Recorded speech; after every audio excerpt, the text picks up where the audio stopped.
When you talk about hope and the future of Rwanda, you and President Kagame and actually some leaders from the Denver community all played a hand in developing what is now the Sunrise Academy.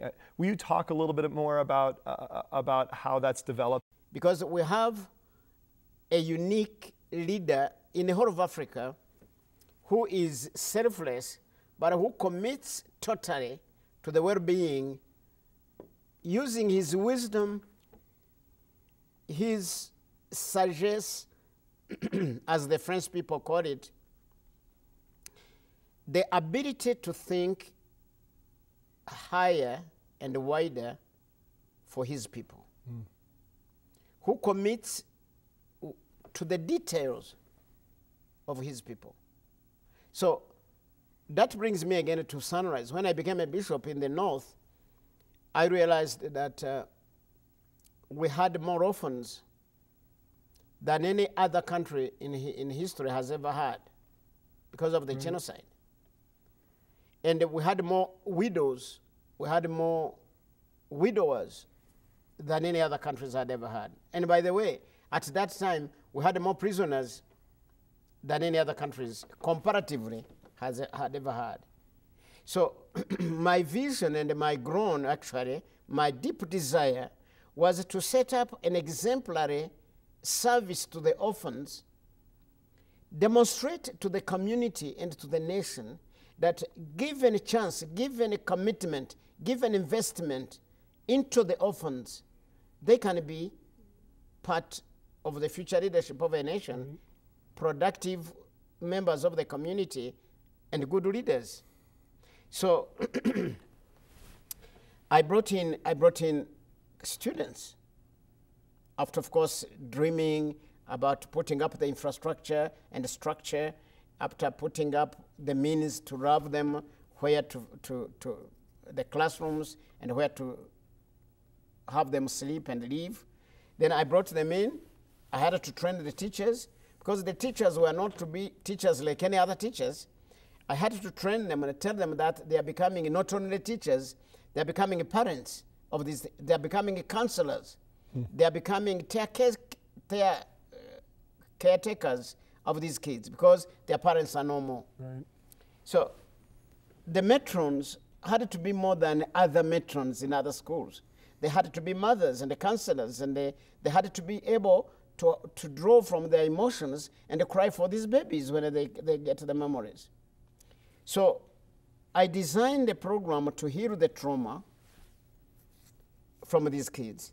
I designed the program actually to give them the best academic teaching and to have the character development.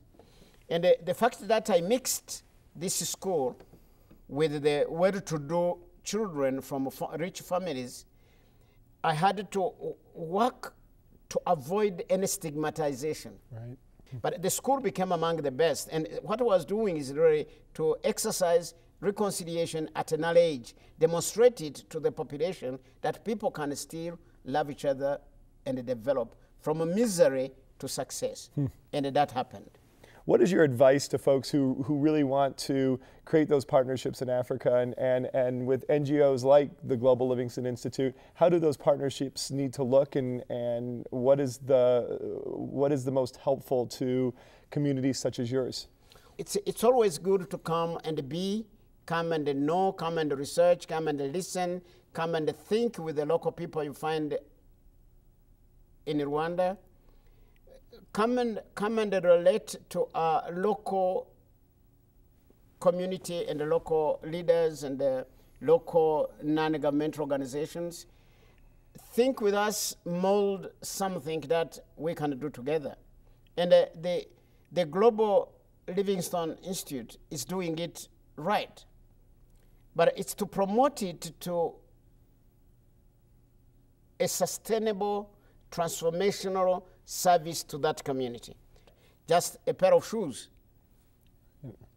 a uniform, a bag to take the exercise books and a pen. Right. And say, such a kind of basic things to be provided for the children of the Batwa and the other poor kids in the society. In Rwanda, we no longer segregate people as Batwa, Bahutu, Batutsi, but we know they are there in a community. They are not going to school. Just partnering to make a transitional, a connection, facilitation to make 100, 200 children back to the education system and bless them with the future is the right partnership. That's the area we want to go. Areas where there is no water. If there is a way to make that community, those children get water, that's the way to go. Schools where children go to school in the morning, they spend the whole day yawning without food. If a kitchen, modernized way of feeding these kids can be done, of course, in a partnership with the local people, in a partnership with the parents, that's the way to go. The way to promote entrepreneurial wisdom, helping people how to do business better, is the way to go. Right. And you see, the government puts up policy there, but the community needs to take it up. What do we learn from all of this, and what advice do you have from your perspective in terms of how we work together in partnership with one another so that we get to a point where it truly means never again? And we need to create the understanding of what it means to have a global community and a global knowledge and a global village.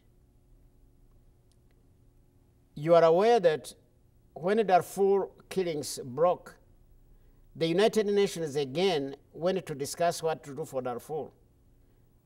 It's only Rwanda at that time which got its troops on the plane and flew them into Darfur to stop the killings.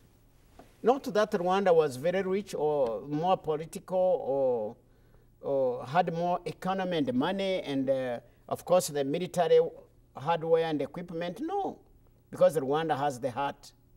Rwanda knows it's fresh. It happened to us. We cannot let it happen to others again.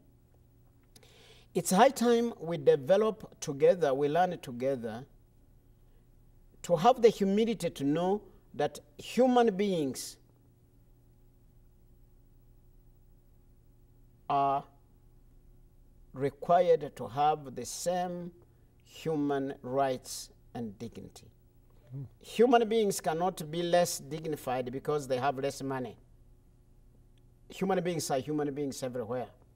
But we have to relate with respect and have the humility to honor the decency of life in every human soul. That when you look at somebody's face, you know humanity in him requires safety, requires dignity, and requires security. Is there any other words of wisdom or any other thoughts that you want to share with us before we conclude our time here, but definitely not the work that we have in front of us to do together? Well, thank you, Jamie. I think what I would possibly want to do, first of all, is to thank you. And thank the people of Colorado for the audience given me, the interaction, the embrace, the ability to have the opportunity to share openly and freely, and to be able to exchange our views and embrace each other, and be able to have the honesty of sharing what's our hopes and our fears and our failures and our successes, but with a challenge to know together we can make a better world. And we need to make it much even better for the generations after us. Thank you very much.